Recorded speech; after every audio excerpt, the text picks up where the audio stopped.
Hello नमस्ते आदाब सत श्री अकाल and welcome to Unacademy. मैं हूं आपका होस्ट आपका दोस्त शुभेंद्र सिंह चौहान। ठीक है, और मैं यहां पर आपकी लेने वाला हूं करंट अफेयर्स की क्लासेस। तो चलिए दोस्तों, चलते हैं अपनी सपनों की उड़ान की तरफ, अपनी आशिकी अपनी मोहब्बत यूपीएससी की ओर। ठीक है, किसी भी इस वीडियो को शुरू करने से पहले एक चीज नोट कर लो कि 9340487971 ये हमारा मेंटरशिप हेल्पलाइन नंबर है, जहां पर आप अपना मैसेज जो है व्हाट्सएप मैसेज हम लोगों को कर सकते हो किसी भी एग्जाम रिलेटेड डाउट के बारे में, चाहे वो यूपीएससी हो, एसएससी हो, सीजीएल हो या हो कोई सी और एग्जाम। ठीक है, आपका डाउट कितना ही सिली क्यों ना हो, हमारी एक्सपर्ट टीम जो है वो आपसे कांटेक्ट करेगी और आप लोगों को प्रॉपर रूप से गाइडेंस करने वाली है। तो ठीक है, मैंने क्या कहा था आपसे पहली क्लास में कि मैं आपका बेस्ट फ्रेंड हूं।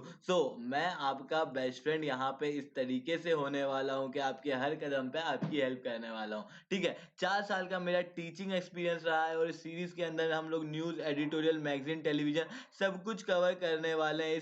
के अलावा आप लोग मेरी फ्री स्पेशल क्लासेस भी अटेंड कर सकते हैं, जहां पर मैं आपको मैगजीन और टेलीविजन के, ठीक है, इंपॉर्टेंट पार्ट जो है वो बताता रहता हूं। ठीक है, ये जो फ्री स्पेशल क्लासेस है ये अन अकेडमी लर्निंग प्लेटफॉर्म पे ली जाती है मेरे द्वारा। यहाँ पर अगर आप लोग इनरोल नहीं है तो आप SRC10 कोड यूज करें एंड आप इन सारी फ्री क्लासेस में इनरोल हो जाएंगे। इसके अलावा हम लोग का टेलीग्राम चैनल है, उसको आप लोग ज्वाइन कर सकते हैं। शुभेंद्र सिंह अन अकेडमी यूपीएससी सीएससी करके टेलीग्राम पे सर्च करें, क्योंकि देखिए मैं आपको ये सारी चीज पढ़ा सकता हूँ, बकायदा पढ़ा सकता हूँ, बिल्कुल सही बात है। पर देखिए कि आपको खुद को भी पढ़ना पड़ेगा, अगर आप खुद नहीं पढ़ेंगे तो आपके ओपिनियन डेवलप नहीं होंगे। इसी कारण से ये जो टेलीग्राम चैनल है वो हम लोगों ने आप लोगों के लिए बनाया है। ठीक है, ताकि क्या हो कि हम लोग आपको न्यूज जो है वो एक यूपीएससी फॉर्मेट में दे। मतलब जितनी भी न्यूज होगी वो किस फॉर्मेट में होगी, सबसे पहले आपका इंट्रोडक्शन होगा,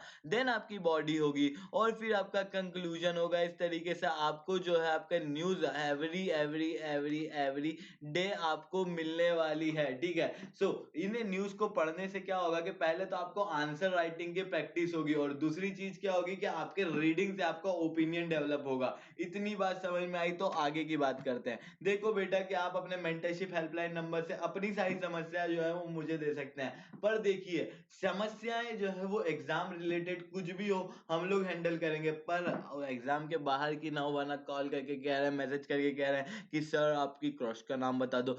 ऐसे सारे डाउट जो है वो हम लोग नहीं लेने वाले हैं बेटा। ठीक है, इसके अलावा एक इंपॉर्टेंट चीज अन अकेडमी के बारे में समझ लो। ठीक है, अन अकेडमी जो है वो हम लोग अन अकेडमी क्यों इंपॉर्टेंट है आप लोगों की प्रिपरेशन के लिए, क्या इसमें खास बात है। पहली चीज है कि इसके अंदर डेली लाइव क्लासेस होती है। देखो आप जो है अगर आपको ऐसी कोई सी दिक्कत है, ऐसा कोई सा रोग है कि जब भी आप पढ़ने जाते हैं ना तो 2 मिनट में ढह जाते हैं, तो अगर आपकी दिक्कत कुछ ऐसी है, उल्टा मतलब नहीं निकालिएगा। अगर आपकी दिक्कत ऐसी है तो आपको क्या करना होगा, आपको डेली लाइव क्लासेस अटेंड करनी होगी। क्यों? क्योंकि अभी आप 2 मिनट में क्या करते हैं, पढ़ाई के अंदर जो वीडियोस देखते हैं वो रिकॉर्डेड वीडियोस देखते हैं। तो रिकॉर्डेड वीडियोस में क्या होता है, पाना का नहीं करते हैं कि यार अभी बैठ रहे हैं थोड़ी देर बाद बैठेंगे, थोड़ी देर और बैठ गए उसके थोड़ी देर बाद बैठेंगे। ठीक है, आप 5 मिनट का ब्रेक लेते हैं, 5 मिनट पढ़ते हैं। इसके अंदर क्या होता है कि लिंक डेवलप नहीं हो पाती है, और क्योंकि आप लोगों की लिंक डेवलप नहीं हो पाती इस कारण से आप कंटिन्यूस पढ़ाई नहीं कर पाते। पर डेली लाइव क्लासेस के अंदर क्या होता है कि टीचर का एक फिक्स टाइम होता है, उस फिक्स टाइम में टीचर जो है वो आपके पास आता है और आपको पढ़ाता है। तो आपको उस फिक्स टाइम में, मान लीजिए 1 से 2 के बीच में टीचर आया है, तो आपको उस 1 से 2 के टाइम में बैठना है, मतलब बैठना है। इससे क्या होगा, आपकी सीटिंग हैबिट बनेगी, इससे आपका टाइम टेबल बनेगा, इससे आपका टाइम मैनेजमेंट होगा। ठीक है कि नहीं? और उसके बाद जो लाइव का मजा है ना दोस्तों, जो आपके और मेरे बीच रोज होता है, ठीक है, वो लाइव का एक्सपीरियंस जो है ना वो रिकॉर्डेड वीडियो में कभी आता नहीं है। ठीक है, क्योंकि हम लोग की हमेशा से आदत किस तरीके से पड़ी हुई है, ऑफलाइन क्लासेस की, जहां पर हम लोग क्या देखते हैं, बिल्कुल एकदम लाइव देखते हैं। तो हम लोग को एकदम लाइव देखने की आदत है, जहां पर हम लोग सामने के सामने डाउट जो है वो क्लियर कर सकें।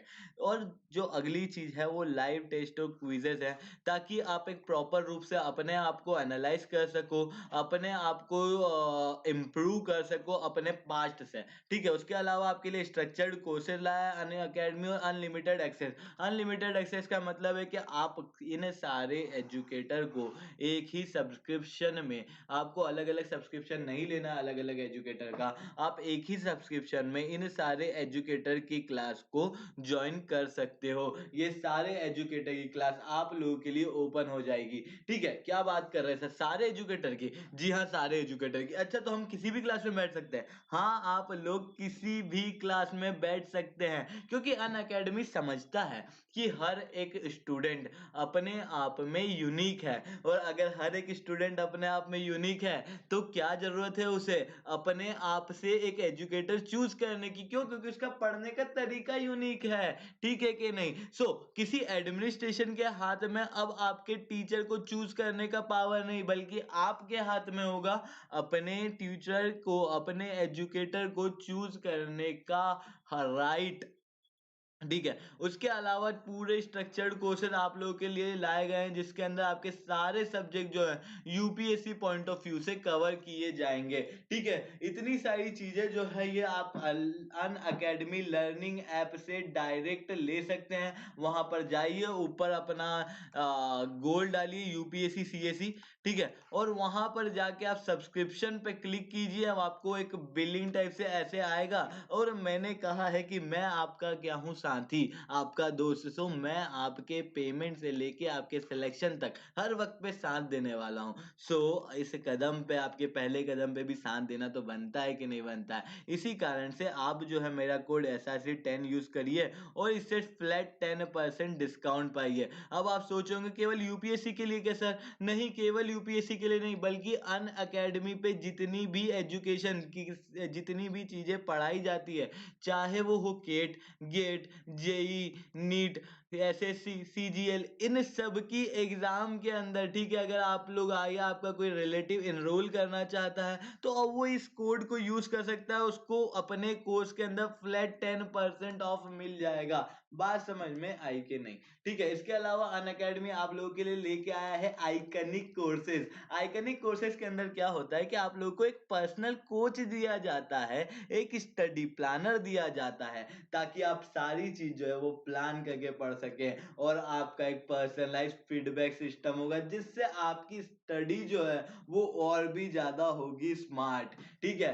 ये जो है आइकनिक कोर्स, ये थोड़ा सा उससे कॉस्टली है। ये 69,500 आपको एक साल का पड़ेगा, पर यहाँ पर भी आपका दोस्त आपका साथ देगा, ठीक है। ऐसा ऐसी 10 कोड यूज करिए, 10% का ऑफ पाइए। इतनी बात समझ में आई कि नहीं?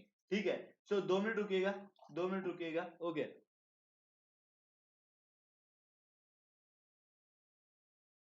ठीक है। आगे की बात शुरू करते हैं, है ना? तो चलिए इस खेल को आगे बढ़ाया जाए, जिसका नाम है कौन बनेगा यूपीएससी, ठीक है, कौन बनेगा आईएएस, ठीक है। तो शुरू करते हैं भैया इस खेल को। देखो, आज का हम लोगों का टॉपिक है, ये मिडिल ईस्ट को हम लोग समझने वाले हैं। मिडिल ईस्ट तो हम लोग समझ चुके हैं पिछली क्लास में, पर हम लोग इजराइल इजराइल और मोरक्को का रिलेशन अभी तक नहीं समझे हैं मेरी क्लास में। हम लोग अभी रिसेंटली ये इजराइल और मोरक्को का रिलेशन जो है वो बहुत ज्यादा न्यूज में रहा है।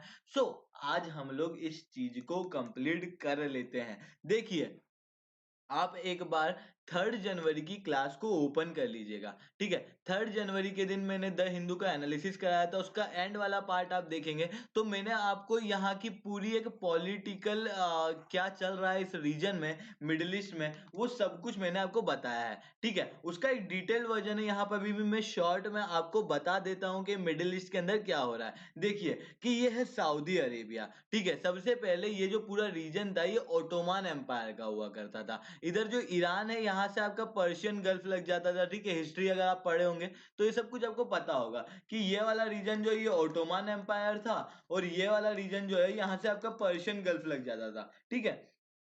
ये जो ओटोमन एम्पायर था इसकी राजधानी थी टर्की। धीरे धीरे करके जो सऊदी अरेबिया है वो बाहर हो गया था ओटोमन एम्पायर से, और इतना इतना रीजन जो है ये ओटोमन एम्पायर का रह गया था। यहाँ पे आपको दिख रहा होगा ये ओटोमन एम्पायर है, ठीक है। ये जो ओटोमन एम्पायर था वो एक टाइम पे क्या था, इस्लाम का प्रोटेक्टोरेट था, अपने आप को इस्लाम का प्रोटेक्टोरेट बताता था। मतलब उस टाइम पे टर्की क्या था, इस्लाम का प्रोटेक्टोरेट था। पर जब ओटोमन एम्पायर टूटा तो ये सऊदी अरेबिया ने संभाल ली कमांड, ठीक है। उसने टर्की के हाथ से छीन ली कमांड, और सऊदी अरेबिया ने अपने आप को इस्लाम का प्रोटेक्टोरेट बोलना शुरू कर दिया, ठीक है। और जब इसने इस्लाम का प्रोटेक्टोरेट अपने को बताना शुरू किया तो ये सारी इस्लामिक कंट्री जो है वो उसकी टीम में हो गई। बात समझ में आई कि नहीं, ठीक है। इसके अलावा एक और कंट्री है यहाँ पे इजराइल। इजराइल जो है वो इस्लाम नहीं है, ये ज्यूज है, ये ज्यूज है, ठीक है। सऊदी अरेबिया जो है ये सुन्नी मुस्लिम्स है, और यहाँ पर ईरान है जो क्या है, शिया मुस्लिम है, ठीक है। ईरान के हाथ में, ईरान के साथ में इस रीजन में कोई भी दोस्त नहीं है, ठीक है। और ये जो इजराइल है ना, इसको सपोर्ट करता है बहुत ज्यादा तरीके से यूएस, ठीक है। इसको थोड़ी देर में और डिटेल में पढ़ेंगे। बाकी यूएस ने इसको इतना सपोर्ट किया है कि यहाँ पर क्योंकि ज्यूज जो है वो बहुत ही छोटे रीजन में है, ठीक है। इजराइल आपको दिख रहा होगा ये बहुत ही छोटा सा रीजन है, तो ये क्योंकि बहुत ही छोटा सा रीजन है और उसको बहुत ज्यादा थ्रेट है इन सारी कंट्रियों की वजह से। जॉर्डन है, लेबनान है, सीरिया है, सऊदी अरेबिया है, ईरान है, इन सब की वजह से इस पे थ्रेट रहता है। इस कारण से यूएस ने इसको बोला है कि ले बेटा हमारा ना ब्रह्मास्त्र ले ले, हमारा न्यूक्लियर वेपन ले ले। तो यूएस ने इसको न्यूक्लियर वेपन दिया है। तो इजराइल जो है ना, उस वो केवल एकमात्र ऐसा देश है इस रीजन में जिसके पास क्या है, ब्रह्मास्त्र अर्थात क्या है, ठीक है, ये इस रीजन में न्यूक्लियर वेपन है। इसके अलावा सऊदी अरेबिया जो है वो सेकंड ब्लॉक है, ठीक है। तीन लोगों के बीच में कॉन्फ्लिक्ट है। सबसे पहला है ज्यूस जिसके पास क्या है, न्यूक्लियर वेपन है। दूसरा है आपका सऊदी अरेबिया जिसके पास क्या है, ये सारे लोग हैं, ठीक है, सुन्नी मुस्लिम्स हैं, और ये सारे लोग जो है वो इसके पास है। इस कारण से इसकी पावर जो है वो अच्छी खासी। इधर जो है वो ईरान है, इसके पास ना लोग हैं ना आपका न्यूक्लियर वेपन है, और ये यूएस का भी दुश्मन है, ठीक है। सऊदी अरेबिया जो है वो यूएस का ब्लॉक है। इसी कारण से ईरान जो है वो सोच रहा था कि हम लोग न्यूक्लियर वेपन को डेवलप करते हैं, और न्यूक्लियर वेपन को डेवलप करने से क्या होगा कि लोग जो है वो यहाँ पे मुझसे डरेंगे और मेरा जो है वर्चस्व स्थापित होगा इस रीजन के अंदर। पर इजराइल और सऊदी अरेबिया को ये मंजूर नहीं था, और ये दोनों किसके पास चले गए, यूएस के पास। और यूएस ने क्या किया था, ईरान पे सैंक्शन लगाए थे, जिससे ईरान की इकोनॉमी जो है वो नीचे गई थी। और फिर ईरान और यूएस के बीच में P5+1 कंट्री के साथ जेसीपो हुआ था, joint comprehensive plan of action, जिसके अंदर ईरान को के ऊपर जो है वो न्यूक्लियर डील साइन करवाई गई थी कि ईरान अब न्यूक्लियर वेपन जो है वो डेवलप नहीं करेगा, और यूएस जो है वो अपने सैंक्शन हटा लेगा। बाद में ट्रंप ने सैंक्शन वापस से लगा दिए, और ईरान ने अपने न्यूक्लियर वेपन को डेवलप करना फिर से शुरू कर दिया है। ये 3 जनवरी की न्यूज में था, ठीक है। एक बार और वहां पर जाके वीडियो को थोड़ा डिटेल में अगर आप लोग देखना चाहते हैं तो देख सकते हैं, ठीक है। अब बात करते हैं इजराइल की। यहाँ पे हम लोगों ने ईरान के पॉइंट ऑफ व्यू की बात कर ली है, ठीक है। तो हम लोगों ने बात कर ली कि यहाँ पे सुन्नी और शिया और ज्यूज के बीच में किस तरीके से लड़ाई है, ठीक है। अब बता करते हैं कि ज्यूज और सुन्नी के बीच में किस तरीके से लड़ाई है उसके बारे में। देखो इजराइल जो है वो क्या हुआ था, जब आपका फर्स्ट वर्ल्ड वॉर हुआ था ना, जब पहला युद्ध हुआ था, पहला विश्व युद्ध हुआ था, तो उस टाइम पे ओटोमन एम्पायर था, और सबको पता था कि Ottoman Empire first world war के बाद टूट जाएगा। तो क्योंकि सबको पता था कि ओटोमन एम्पायर जो है, अगर आपकी ये अलायंस जीत गई तो आपका ओटोमन एम्पायर जो है वो टूट जाएगा, ये सबको पता था, ठीक है। सो आपके ये जो पैलेस्टीन रीजन है ना, ये जो पैलेस्टीन रीजन है, यहाँ पर क्या रहते थे, ज्यूज रहते थे, ठीक है। तो यूनाइटेड किंगडम जो था ना वो हमेशा से, आज जैसा यूएस है ना वैसा ये रहा करता था। ये बहुत बड़ा खिलाड़ी था, तो इसने क्या किया था, इसने बोला ज्यूस को कि देखो जब ओटोमन एम्पायर टूटेगा ना तो ये सेपरेट कंट्री जो है ना मैं यहाँ पे तुमको बना के दे दूंगा, ठीक है। इसके अलावा इसने अरेबिया को भी ये कह दिया था कि मैं तुमको जो है ना ये वाला रीजन दे दूंगा। क्यों दे दूंगा, क्यों इंपॉर्टेंट है, क्योंकि यहाँ पर जो है ना ऑयल बहुत अच्छे से पाया जाता है, बहुत ज्यादा ऑयल पाया जाता है। दूसरा जो है ये ज्यूज लोग जो है ना ये दिमाग के बहुत तेज हैं, दिमाग के बहुत तेज है, और बहुत ज्यादा पैसा इन लोगों के पास होता है, ठीक है। तो और इसके अलावा अरेबिया के अलावा एक फ्रांस को भी यूके ने प्रॉमिस कर दिया कि फ्रांस हम लोग जो है तेको ये रीजन दे देंगे अगर हम लोग फर्स्ट वर्ल्ड वॉर जीत गए तो, ठीक है। सब लोग सोच रहे थे कि यार ये रीजन तो हमको मिलेगा, ये रीजन तो हमको मिलेगा। यूनाइटेड किंगडम किसी को कोई रीजन देने वाला था क्या? ना। तो यूनाइटेड किंगडम ने क्या किया कि जब ये फर्स्ट वर्ल्ड वॉर खत्म हुआ, ओटोमन एम्पायर टूटा, तो उसने बोला कि देखो ये जो पैलेस्टीन वाला रीजन है ना, ये डिस्प्यूटेड है, तो एक काम करते हैं, इसको बांट देते हैं। और इसको इस तरीके से बांटा गया कि 44% जो है, ये बीच बीच का हिस्सा जो है, ये आपके किसको दे दिया गया? ज्यूस को दे दिया गया। ठीक है, इधर इधर का हिस्सा जो है वो थोड़ा इस्लाम के जो अरब्स वगैरह हैं उन लोगों को दे दिया गया। ठीक है, ये जेरूसलम जो है बीच में, आपको ये बहुत ज्यादा न्यूज में सुनने को मिलेगा। क्यों? क्योंकि यहाँ पे 3 रिलीजन के बहुत ही इंपॉर्टेंट प्लेसेस है, जिसके अंदर ज्यूस जो है ना, उनके जो सबसे पुरानी रिलीजियस प्लेस जो है वो जेरूसलम में है। ठीक है, आपके जो ये अरब लोग हैं ना, मुस्लिम लोग हैं ना, जो इस्लामिक लोग हैं ना, उन लोगों के जो मोहम्मद साहब थे ना, उन्होंने जो जन्नत में जाने का रास्ता है वो यहीं पे बताया था, यहीं की एक मस्जिद है वहां पे बताया था। ठीक है, तो 3 रिलीजन के लिए ये इंपॉर्टेंट है। इस कारण से ऐसा माना जाता है कि अगर थर्ड वर्ल्ड वॉर होगा तो धर्म के बेसिस पे होगा और जेरूसलम से होगा। ये आइडियोलॉजी लोगों की है। ठीक है कि नहीं? ठीक है, इतनी बात समझ में आई कि नहीं?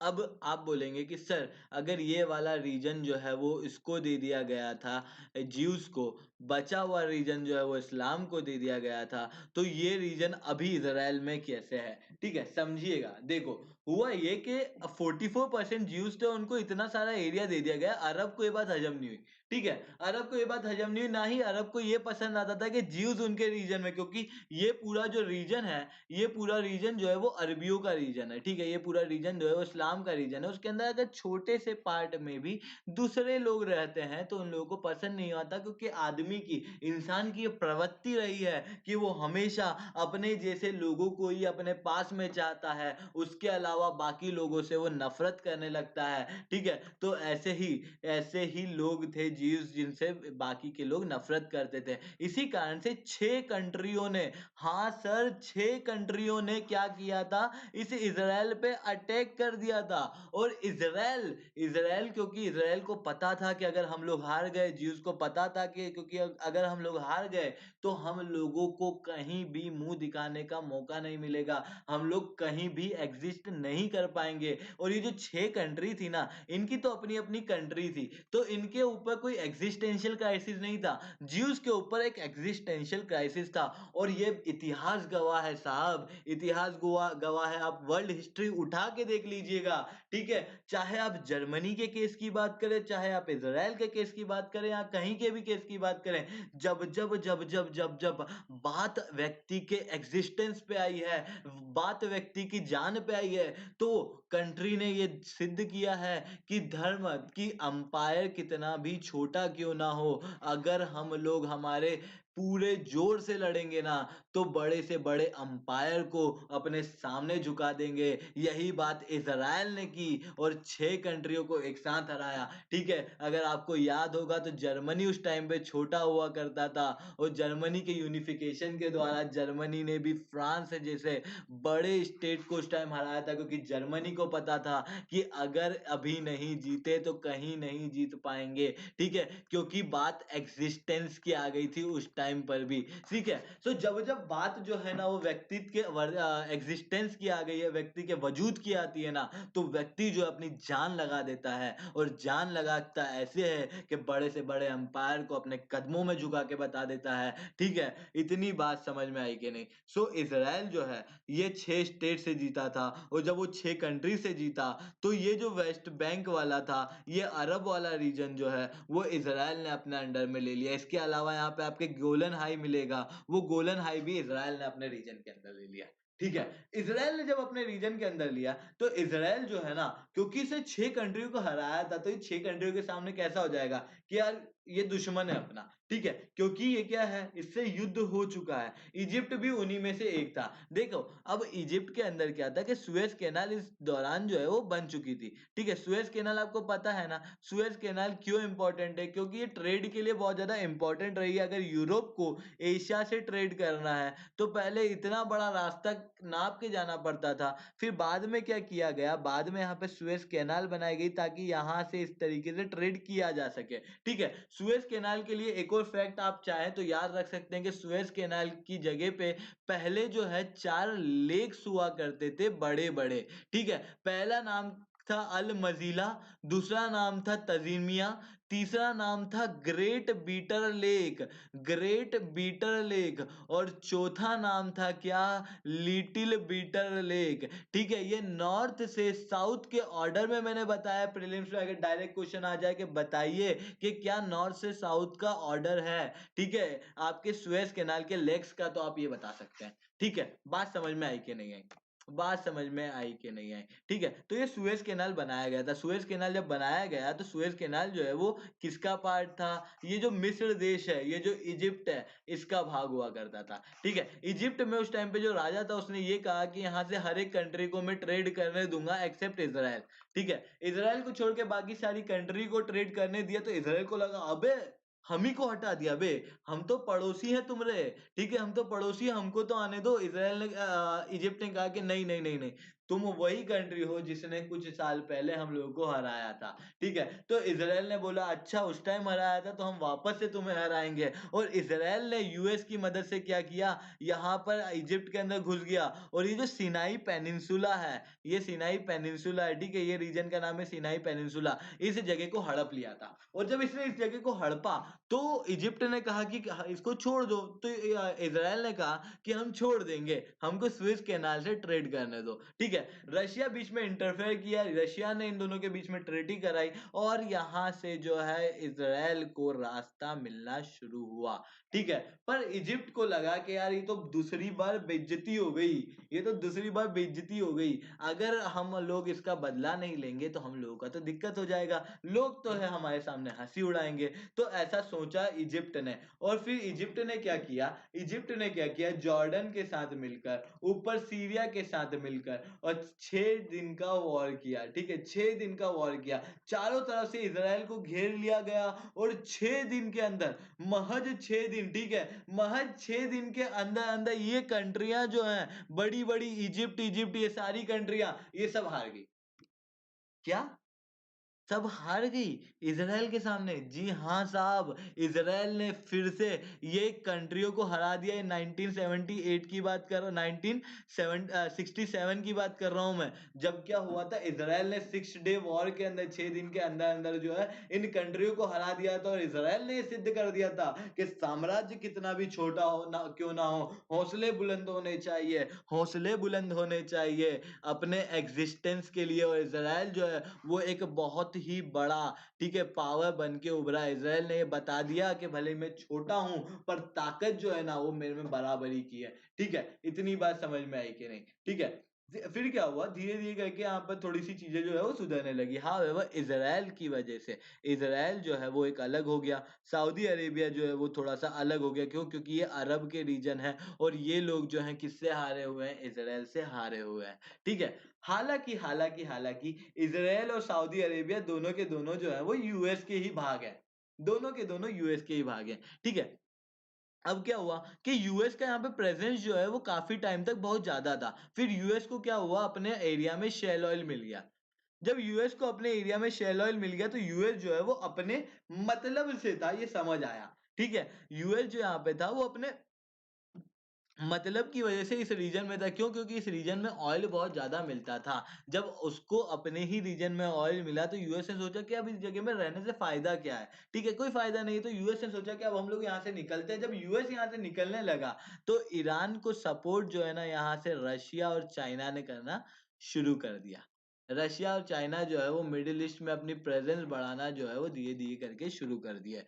यूएस को ये बात पसंद नहीं आएगी, ऑब्वियस सी बात है। सो यूएस को ये बात पसंद नहीं आएगी, इसी कारण से यूएस ने क्या सोचा कि यहाँ पर ज्यादा टाइम में रुक भी नहीं सकता, क्योंकि यहाँ पर रुकने पे बहुत पैसा खर्च हो रहा है, कोई फायदा नहीं है। तो यूएस ने क्या सोचा कि ये जो दो दुश्मन है ना, जो मेरे ही ब्लॉक के भाग है, मेरे को इन दोनों को साथ में लाना होगा, ठीक है? इसी कारण से यूएस जो है वो अब्राहम अकॉर्ड जो है वो शुरू करता है, ठीक है? आपने अभी अभी देखा होगा कि बहरीन वगैरह ये सब लोग जो है वो डिप्लोमेटिक रिलेशन जो है वो उससे शुरू करते हैं इसराइल से। ठीक है, क्यों करते हैं इसराइल से डिप्लोमेटिक रिलेशन? बंद थे क्या? जी हाँ, बंद थे। क्यों? क्योंकि अरब की कंट्रियां जो है वो हार चुकी हैं किससे? इसराइल से। और जब इसराइल से ये लोग हारी तो इन्होंने जितने भी डिप्लोमेटिक रिलेशन थे इसराइल से वो बंद कर दिए थे। ठीक है, इसे कहा जाता है डी हाइफरनेटेड पॉलिसी। क्या कहा जाता है? Dehyphenated policy. मतलब क्या कि तुम्हें हाइफरनेट कर दिया जाएगा, तुमको सबसे अलग कर दिया जाएगा। ठीक है, ये हाइफरनेटेड पॉलिसी होती है। अब धीरे धीरे करके इसे डी हाइफरनेटेड पॉलिसी की तरफ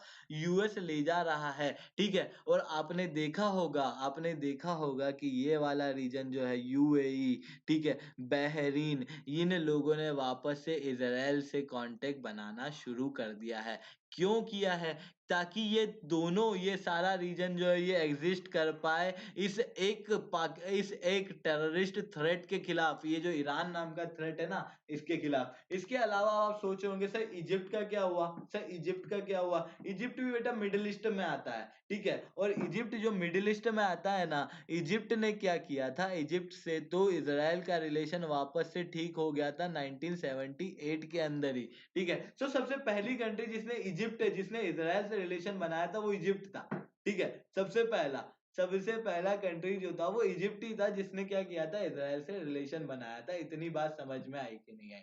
ठीक है, अब देखो ये जो आपका इसराइल है ना, उसकी हाल ही की बात बताता हूँ। ये हो गया आपका पास्ट और आपका सारे रीजन की बात होगी। अब इसराइल के अंदर क्या हो रहा है ये समझो कि ये जो रीजन है ये अरेबियन रीजन है, जहां पर क्या है? मुस्लिम पॉपुलेशन रहती है। ठीक है, ये पॉपुलेशन जो है ये गाजा स्ट्रिप कहलाता है, ये वेस्ट बैंक कहलाता है। ठीक है, ये जो दो रीजन है ये अपने आप में डिमांड करते हैं कि हम लोगों को एक सेपरेट स्टेट, है ना, सेपरेट स्टेट जिसका नाम है पैलेस्टीन, वो बना के दे दो।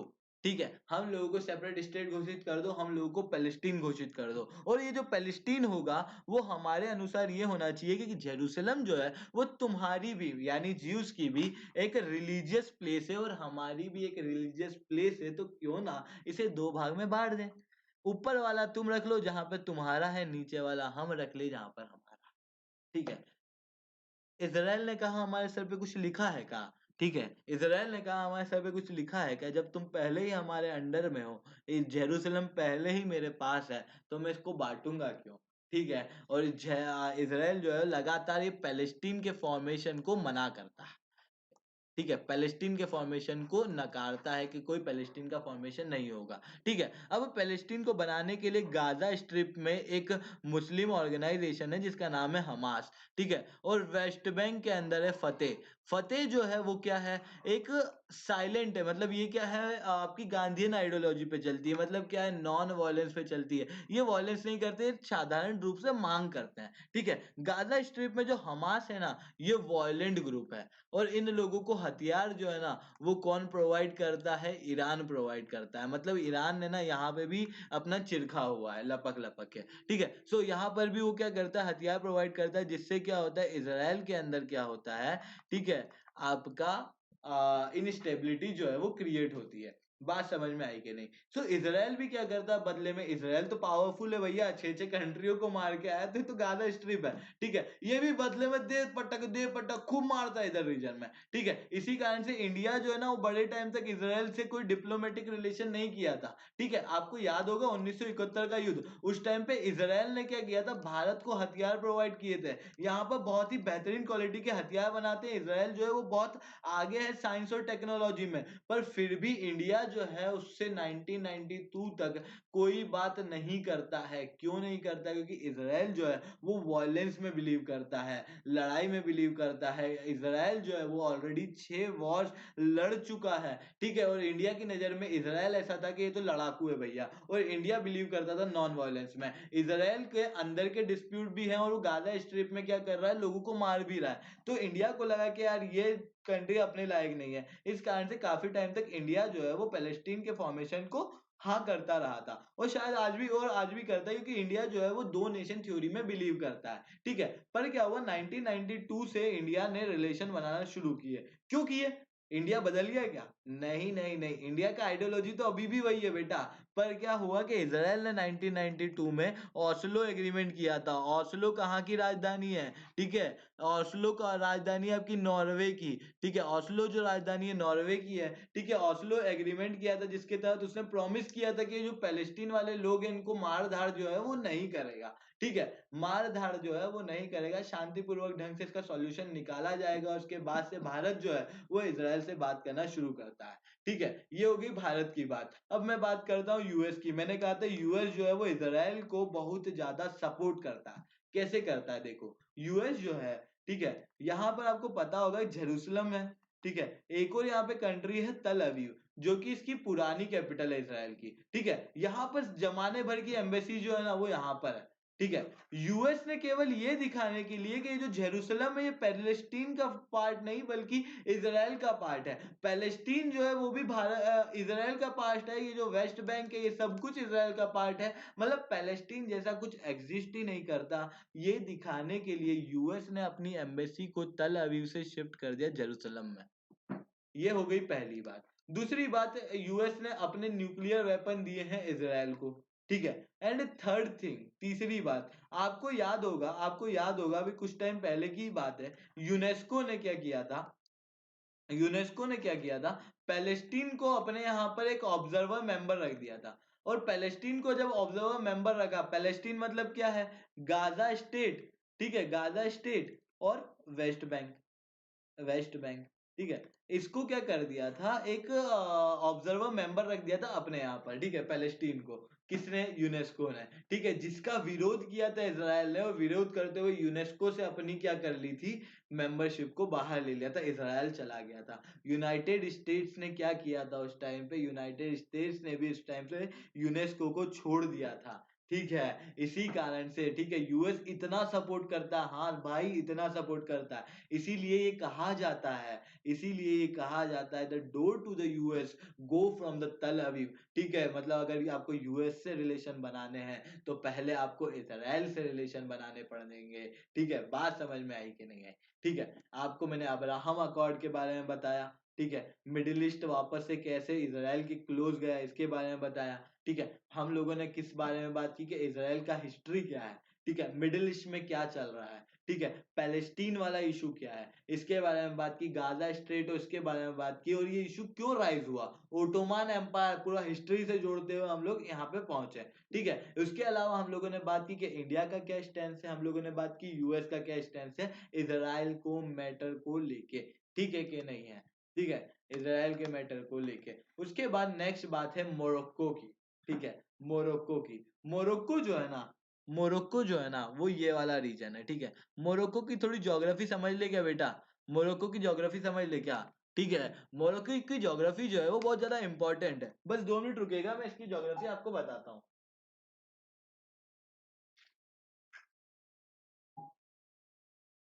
हाँ, तो मोरक्को की ज्योग्राफी में आपको बताता हूँ। ये जो मोरक्को है, ठीक है, मोरक्को जो है ये आपके वेस्टर्न सहारा के ऊपर है, जस्ट ऊपर। यहाँ पे आपका सहारान डेजर्ट भी हल्का हल्का आपको मिल जाता है, बहुत ज्यादा अमाउंट में नहीं है, हल्का हल्का, क्योंकि यहाँ से ऐसे निकलते हुए ऐसे जाता है सहारा डेजर्ट। ठीक है, इसके अलावा मोरक्को की कैपिटल जो है वो रबाट है। मोरक्को के जस्ट ऊपर आपको एक बहुत ही इंपॉर्टेंट स्ट्रेट मिलेगा, स्ट्रेट ऑफ गिब्राल्टर। स्ट्रेट का मतलब क्या होता है? जो दो सागर को ज्वाइन करे, जो दो समुद्र को ज्वाइन करती है, लैंड के बीच में एक छोटा सा हिस्सा, उसे स्ट्रेट कहा जाता है। अगर इसी को मैं थोड़ा सा बड़ा कर दूं तो वही चैनल हो जाता है। ठीक है, सो ये क्या है? Straight of Gibraltar. अगर आप पे सवाल आ जाए कि स्ट्रेट ऑफ गिब्राल्टर किस किस को अलग करता है, तो ये बहुत ही क्रिटिकल क्वेश्चन है। ठीक है, बहुत ही क्रिटिकल क्वेश्चन है। पहली चीज, अब आप बोलोगे सर क्रिटिकल कैसे, सामने सामने तो दिख रहा है। पहला तो है स्पेन और मोरक्को।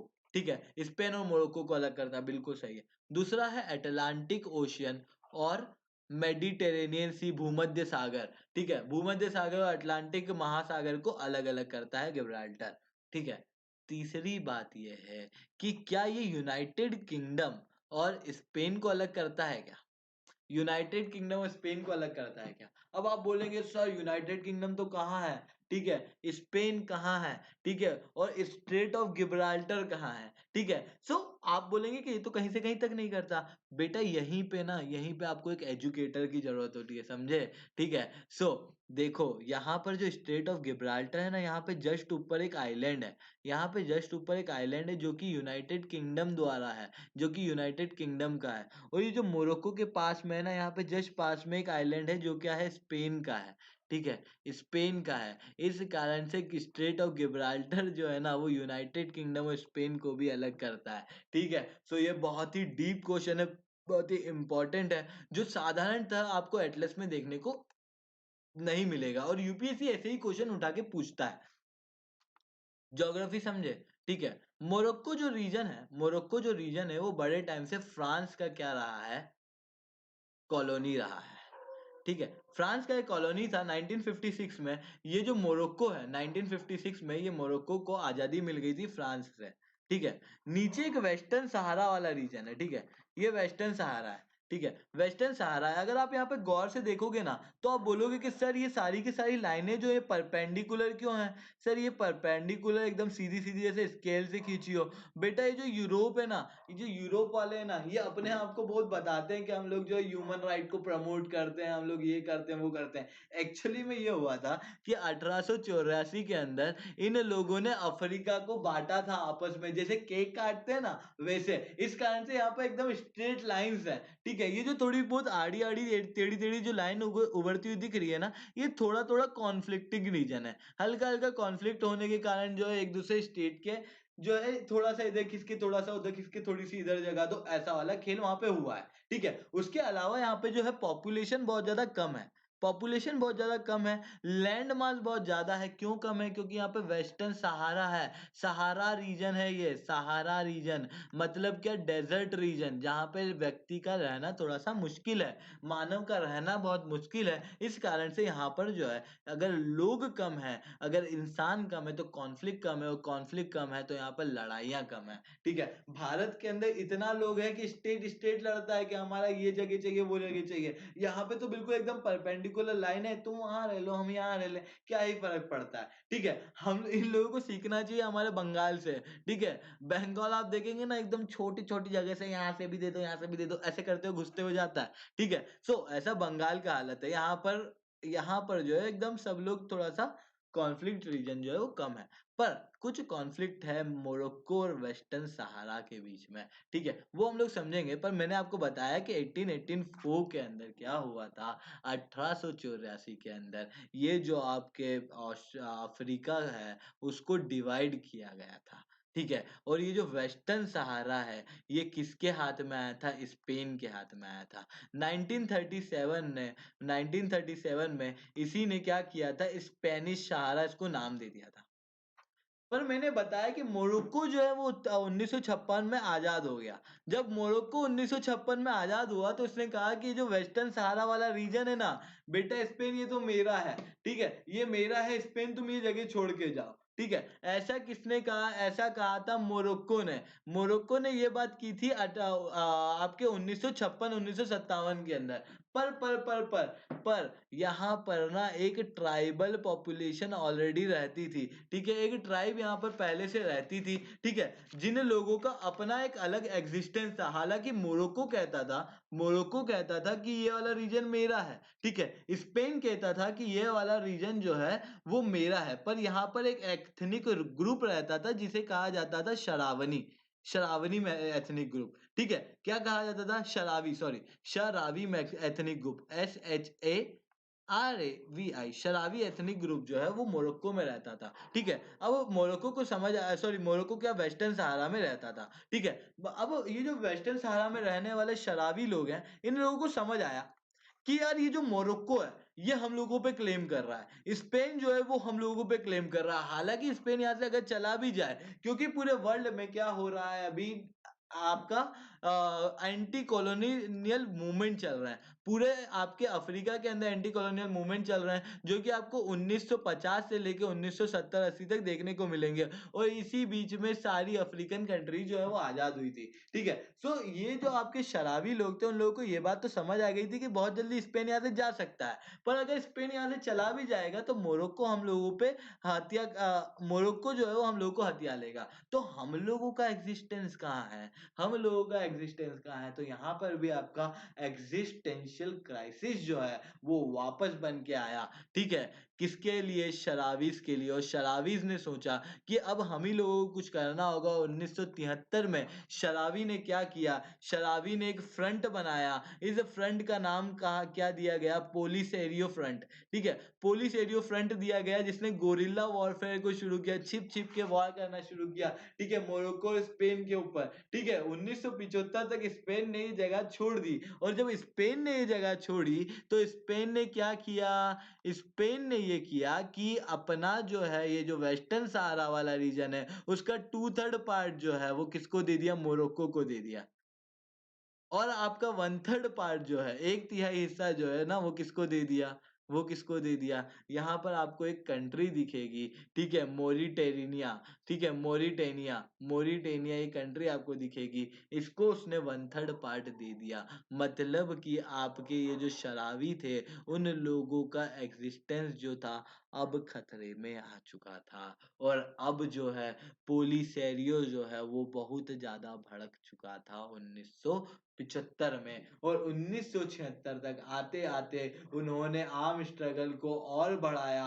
और किसकी मदद ली? यहाँ पर बैठे अल्जीरिया की मदद ली। अल्जीरिया की कैपिटल क्या है? ये आप मुझे होमवर्क में बताएंगे। अल्जीरिया की कैपिटल बहुत ज्यादा टफ है, अगर आप देखेंगे ना तो आपको याद ही नहीं हो पाएगी, इतनी टफ है, ठीक है। सो अल्जीरिया ने क्या किया कि ये वेस्टर्न सहारा को हेल्प करना शुरू किया। और वेस्टर्न सहारा के जो आपकी मैंने आपको ऑर्गेनाइजेशन बताई, उस ऑर्गेनाइजेशन ने यहाँ पर अपनी क्या बनाई? एक गवर्नमेंट बनाई, ठीक है। ये गवर्नमेंट जो है ये बाहर से वेस्टर्न सहारा को गवर्न करती थी, और उस गवर्नमेंट को नाम दिया गया गवर्नमेंट इन एग्जाइल, ठीक है। गवर्नमेंट इन एग्जाइल इसको नाम दिया गया फ्रॉम अल्जीरिया। अल्जीरिया से ये चलाई जाती थी। और इसने कुछ रीजन जो है, क्योंकि मैंने कहा कि इसने आर्म स्ट्रगल किया है, हथियार उठा लिए हैं, तो कुछ रीजन जो है इसने अपने कब्जे में ले लिया, ठीक है। फिर क्या हुआ? फिर क्या हुआ? सुन, बहुत जल्दी जो है जो मोरिटेनिया है उसको समझ आया कि यार हम लोगों को बीच में पड़ने से क्या मतलब है, इन शराबी को रीजन दे देते हैं ना यार, ठीक है। ऐसा मोरक्को को कहा भी सही कि यार दे दो यार, ठीक है। मोरक्को नहीं माना, तो मोरिटेनिया ने कहा कि यार मैं तो खुद में संतुष्ट हूँ, ठीक है, ये 1/3 रीजन का क्या ही करूंगा, यूं भी यहाँ पे माराकुटी हो रही है। तो इसने छोड़ के भाग गया, बोला कि छोड़ो यार, ठीक है। अब वो जो था आपका पोलिसेरियो फ्रंट जो था, उसने थोड़ा रीजन कैप्चर किया, बाकी रीजन जो है मोरक्को ने कैप्चर किया, ठीक है। अब आप सोचिए कि यार इसके लिए इतना दौड़ भाग क्यों, ये वेस्टर्न सहारा के लिए? क्योंकि ये जो वेस्टर्न सहारा रीजन है ना, यहाँ पर ये वाले रीजन के अंदर बहुत तेल वाला हिस्सा जो है पाया जाता है। और ये जो है ये डेजर्टी इलाका है, यहाँ पर आपको पता होगा इस टाइप से विंड चलती है, ठीक है। विंड जो है यहाँ पे ट्रॉपिकल विंड जो है वो इस टाइप से चलती है। क्योंकि इस टाइप से यहाँ पे विंड चलती है तो यहाँ पर जो है मिनरल की मात्रा जो है वो सारी यहाँ पे आके डिपॉजिट हो जाती है, और बहुत ज्यादा अमाउंट में फास्फोरस पाया जाता है। जब आपके इसको छोड़ के गया मोरिटेनिया, और मोरक्को ने यहाँ पर हथियाया, तो 80% जो है वो मोरक्को के हाथ में आया। बचा 20% जो है ना ये ऑर्गेनाइजेशन के हाथ में आया, ठीक है। जो 80% जब मोरक्को के हाथ में आया ना, तो मोरक्को जो है ना आज वर्ल्ड का 72% फॉस्फोरस प्रेजेंट करता है। वर्ल्ड का 72% हाईएस्ट जो फॉस्फोरस प्रोड्यूसर है वो कौन है? मोरक्को है। सेकंड हाईएस्ट कौन है? चाइना है, जो केवल 6% ऑफ द वर्ल्ड करता है, केवल 6%। मतलब यहाँ पे फॉस्फोरस का इतना ज्यादा अमाउंट पाया जाता है, इस कारण से तो बेटा सारा डिस्प्यूट है, ठीक है। सो आपके जो मोरक्को है और आपके पोलिसेरियो है, इन दोनों के बीच में काफी टाइम तक लड़ाई भी चली, ठीक है, आपस में मारधाड़ भी होती रहती थी। फिर आता है यूनाइटेड नेशन। देखो, कोई भी बात अगर यूनाइटेड नेशन के पास पहुंच गई तो उसका सॉल्यूशन मिलना ही नहीं है, बस वो फिर ऐसे लटक के रह जाएगा। आप देख लीजिए कश्मीर और पाकिस्तान वाला रीजन, आप देख लीजिए, ठीक है, जेरूसलम वाला रीजन, वहां पर भी आपके यूनाइटेड नेशन में बात पहुंची थी, ठीक है। तो यूनाइटेड नेशन के पास में बात पहुंची, यूनाइटेड नेशन ने वही किया जो जम्मू कश्मीर में किया था, ठीक है, इंडिया पाकिस्तान में किया था। क्या कहा? सीज फायर कर दो। 1991 के अंदर, 1991 के अंदर मोरक्को और आपके पोलिफेरियो के बीच में सीज फायर कराया गया। किस लाइन के तहत? इस लाइन के ऊपर, ठीक है, लाइन दिख रही है ना, ये लाइन जो है, यहाँ पर सीज फायर जो है यूनाइटेड नेशन ने कराया, ठीक है। और मोरक्को ने भी 1991 में ये कह दिया था कि चलो ठीक है यार, आप वेस्टर्न सहारा को आपका अपना खुद का एग्जिस्टेंस चाहिए, तो हम लोग यहाँ पर रेफरेंडम करा देंगे, ठीक है, जैसा वैसा ही जैसा कि जम्मू कश्मीर में हुआ था, रेफरेंडम की बात की गई थी, ठीक है, 1991 में। पर वहां पर भी हुआ क्या? नहीं हुआ। तो यहाँ पर भी नहीं हुआ, ठीक है। 2001 में यहाँ पर मोहम्मद सिख जो है मोरक्को के राजा बने, उन्होंने कहा कि कौन सा रेफरेंडम भैया, ये तो हमारे ही अंडर में है, ठीक है, ये जो वेस्टर्न सहारा है वो हमारे ही अंडर में। मतलब मोरक्को ने इसके वेस्टर्न सहारा के लिए बहुत ज्यादा स्ट्रगल किया है। अब न्यूज क्या है? न्यूज ये है कि मैंने आपको बताया कि इजराइल जो है, इजराइल से क्या है, इजराइल यूएस का रिलेशन जो है वो बहुत ही प्यारा है, बहुत ही ज्यादा टाइट रिलेशन है। मतलब मैंने इतना टाइट है कि आपको यूएस से अगर रिलेशन बनाना है तो आपको पहले इजराइल से रिलेशन बनाना होंगे, ठीक है कि नहीं? ठीक है। सो आपको ना पिछले 12 तारीख को, 12 दिसंबर की ये बात है, 11 दिसंबर की बात है, 12 या 11 दिसंबर की बात है। उस दिन क्या हुआ था, आप एक बार इसको क्रॉस चेक कर लीजिएगा, 12 11 13 के बीच की बात है। उस दिन क्या हुआ था कि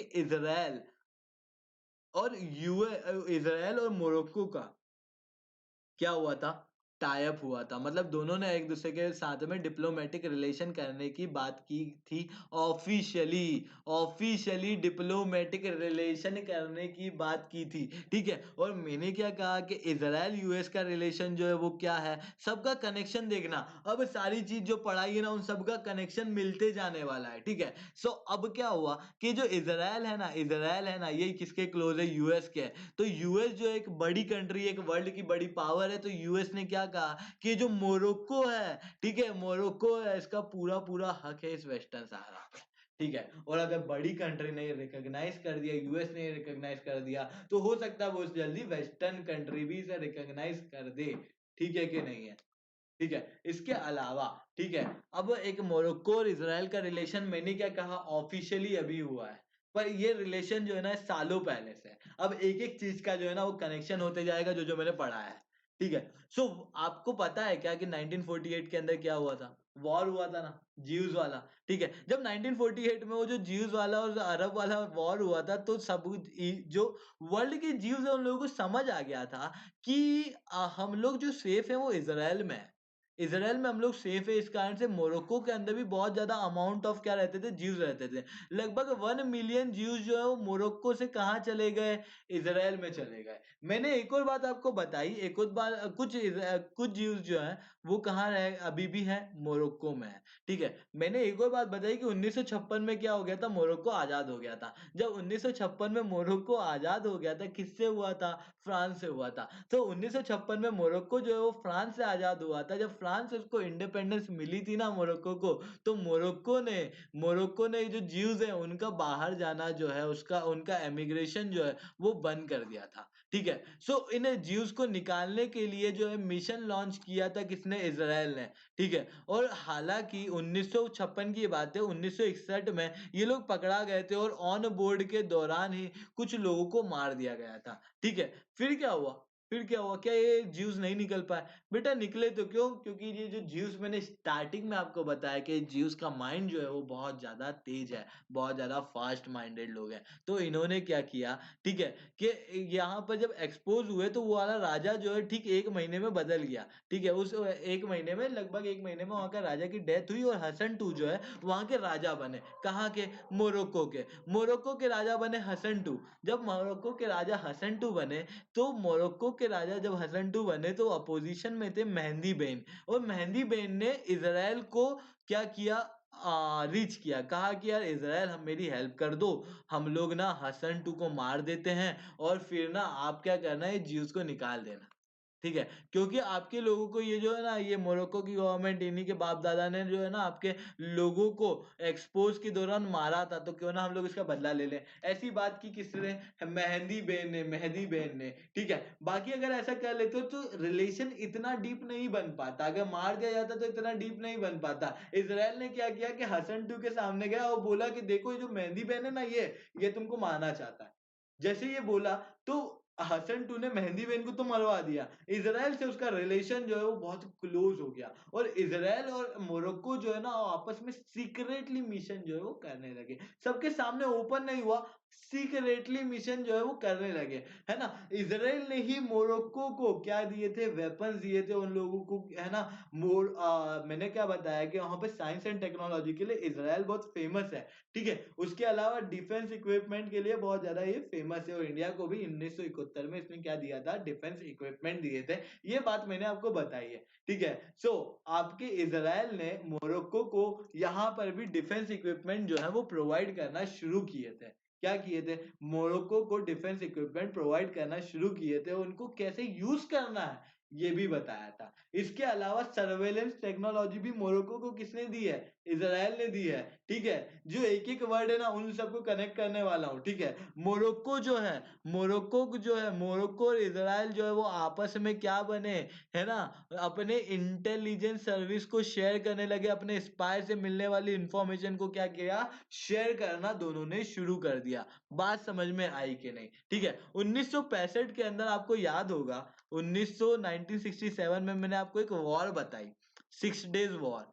6 डेज वॉर जो हुई थी, जिसे किसने जीता था, इजराइल ने जीता था। जितनी भी अरब कंट्रियां थी, ठीक है, इजराइल ने जीता था। जितनी भी अरब कंट्रियां थी उन सब के खिलाफ। ये जो अरब कंट्रियां थी ना, ये सीक्रेटली मिली थी कहाँ पे, मोरक्को में, ठीक है। और इन कंट्रियों को नहीं पता था कि ये मोरक्को जो है वो सीक्रेटली इजराइल से मिलता है, ठीक है। और जब ना ये अरब कंट्रियां मिली, तो यहाँ पे मोरक्को के अंदर कसाब्लांका करके एक जगह है, ठीक है, जो केमिकल के लिए बहुत ज्यादा फेमस है। यहाँ पर इस सिटी के अंदर ये लोग मिले, और यहाँ पर है ना पूरा प्लान डिस्कस किया कि किस तरीके से हम लोग को वॉर करना है। और इस सब की जानकारी जो है मोरक्को ने किसको दे दी, इजराइल को जाके दे दी। और यही चीज जो है वो बाद में इजराइल को युद्ध करने में जीती है, युद्ध करने में मदद करती है, ठीक है। यहाँ से हमने क्या सीखा, देखो एक बात एक हमेशा याद रखना, ये डिप्लोमेसी में बहुत ज्यादा इंपॉर्टेंट है कि इस दुनिया के जितने भी बड़े युद्ध है ना जनाब, इस दुनिया के जितने भी बड़े युद्ध है ना जनाब, वो युद्ध के मैदान में नहीं, वो टेबल पे जीते जाते हैं, ठीक है। टेबल पे गेम खेल के जीते जाते हैं, आपके माइंड से जीते जाते हैं, ठीक है। इजराइल ने जो है अपने माइंड का पूरा यूज किया, अपने लोगों का पूरा यूज किया, और 1967 में पूरे वर्ल्ड को ये दिखा दिया कि I am the best, I am the most powerful country in the world, ठीक है। उसके अलावा आपको मैंने बताया था कि 1978 के अंदर क्या हुआ था। 1978 के अंदर इसराइल और इजिप्ट जो है, उन दोनों के बीच में डिप्लोमेटिक रिलेशन जो है वो शुरू हुए थे, और इजिप्ट पहली ऐसी कंट्री थी जो इसराइल से क्या करी थी, डिप्लोमेटिक रिलेशन स्टैब्लिश की थी। और ये जो डिप्लोमेटिक रिलेशन है ना, जो इन दोनों के बीच में स्टैब्लिश हुआ था, इसको स्टैब्लिश कराने में मीडिएटर सीक्रेटली मोरक्को था। ये मोरक्को जो है ना, ये छिप के गेम खेल रहा था। इसी मोरक्को ने जो है ना इजराइल और इजिप्ट को मिलाने में मदद की थी, और सीक्रेटली इन दोनों के बीच में आपस में टॉक कराई, और बाहर सबके सामने डिप्लोमेटिक रिलेशन जो है वो स्टैब्लिश हो पाए, ठीक है। उसके अलावा उसके अलावा अगर आपको पता हो तो देखो, ये जो आपका मोरक्को है, मोरक्को के अंदर अभी तक जो भी मैं कहानी बता रहा हूँ, यहाँ पर राजा कौन है, हसन टू है। हसन टू के मरने के बाद मोहम्मद 6 कौन, मोहम्मद 6, मैंने आपको बताया कि नहीं, 2001 के अंदर ये मोहम्मद 6 जो है ये राजा बना था। कब बना? 2001 में। उसने क्या कहा कि कोई रेफरेंडम नहीं होगा, ये जो वेस्टर्न सहारा है ना, ये हमारा रीजन है। ये जब इसने बोला ना, इसके बाद से लगातार यूएस को अप्रोच कर रहा था कि कृपया करके ये जो वेस्टर्न सहारा वाला रीजन है ना, वो रिकॉग्नाइज कर दीजिए हमारे लिए, ठीक है? ये लगातार आपके किसको, अमेरिका को वो कर रहा था, अप्रोच कर रहा था, और इसका जो सारी मेहनत है वो इजराइल से रिलेशन बनाने के बाद, ऑफिशियल रिलेशन बनाने के बाद सक्सेसफुल हो पाई।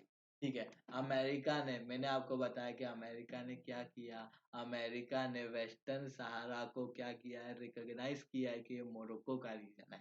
सारी चीज जितनी एक एक वर्ड बताया है वो सब कुछ इम्पोर्टेंट है आपके इस पॉइंट ऑफ व्यू से, एंड में लाके सबको कनेक्ट कर दिया गया है। इसके अलावा अगर आपको मैं बताऊं और डीप में, तो आपके अल कायदा के एक हेड है, अल कायदा के आपके एक हेड है जिसका नाम था ओसामा बिन लादेन। इस ओसामा बिन लादेन को पकड़ने के लिए, ठीक है, इन ये जो मोरक्को है और इजराइल है, इन दोनों ने साथ में मिलकर एक मिशन चलाया था। इन लोगों ने क्या किया था कि ये जो लादेन है ना, इसी के सेक्रेटरी को पकड़ा था, और इसी के सेक्रेटरी को यूज करके लादेन को पकड़ने की कोशिश की थी। और जब लादेन को पकड़ने गए थे ना, तो लादेन के डुप्लीकेट को पकड़ के आ गए थे। और यहाँ पर मोरक्को इजराइल जो है ना, वो अपने एक फेल मिशन के बारे में भी बताए हैं। इसके अलावा एक और बात पता है तुमको, एक बेन बारका करके है जो कि हसन 2 का दुश्मन हुआ करता था, ठीक है? इस बेन बारका को पकड़ने में इजराइल ने, है ना, इसको लोकेट करने में इजराइल ने मदद की थी, किसको? मोरक्को को, बेन बारका को। ये अभी पता चला है, ये अभी पता चला है, जब इन लोगों का डिप्लोमेटिक रिलेशन एस्टेब्लिश हुआ, इन लोगों ने सारे पुराने राज खोले, ठीक है? और क्या किया कि इसको लोकेट किया कि बेन बारका जो है ना, वो पेरिस में है, पेरिस में है। ये मोरक्को को बताया, मोरक्को ने फ्रांस के साथ मिलकर बेन बारका को निपटा दिया था, ठीक है? और आज तक, ठीक है, ये बेन बारका जो है ना, इसकी बॉडी को डिस्पोज करना का काम जो है ना, वो दिमागी लोग ज्यूज ने किया था।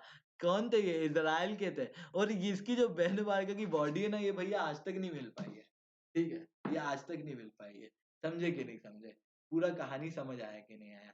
So that's all from my side, thank you and have a nice day. एक बार मैं आपको फिर भी एक बार पूरा रिवाइज करवा देता हूँ कि हम लोगों ने क्या पढ़ा, क्योंकि इन्फॉर्मेशन का थोड़ा ओवरलोड हो चुका होगा। हम लोगों ने पढ़ा कि south Asia, sorry, middle east Asia का रीजन जो है, वहां पर क्या पूरी पॉलिटिक्स चल रही है। अगर आपको उसको डीप में देखना है तो आप 3 जनवरी का द हिंदू का एनालिसिस देख लीजिए। उसके बाद हम लोगों ने इजराइल का फॉर्मेशन कैसे हुआ, वहां पे ज्यूज कैसे आए, इसकी बात की, ठीक है? ज्यूज वहां पे रहते थे। उसके बाद क्या हुआ था कि ज्यूज वहां पर रहते थे, और उन लोगों को यूके ने कहा था कि हम लोग आपके लिए सेपरेट कंट्री बनाएंगे, ठीक है? अरेबिया से भी बात कर ली थी, फ्रांस से भी बात कर ली थी। तो फिर बोला गया कि डिस्प्यूटेड रीजन है, तो ये डिस्प्यूटेड रीजन है, तो 3 लोगों में इसको बांटा गया था, ठीक है? और वहां पर एक जेरूसलम करके सिटी है, जो कि तीनों अरब, ज्यूज और आपके मुसलमान मुस्लिम लोगों के लिए, तीनों के लिए रिलीजियसली बहुत ज्यादा इंपॉर्टेंट है, ठीक है?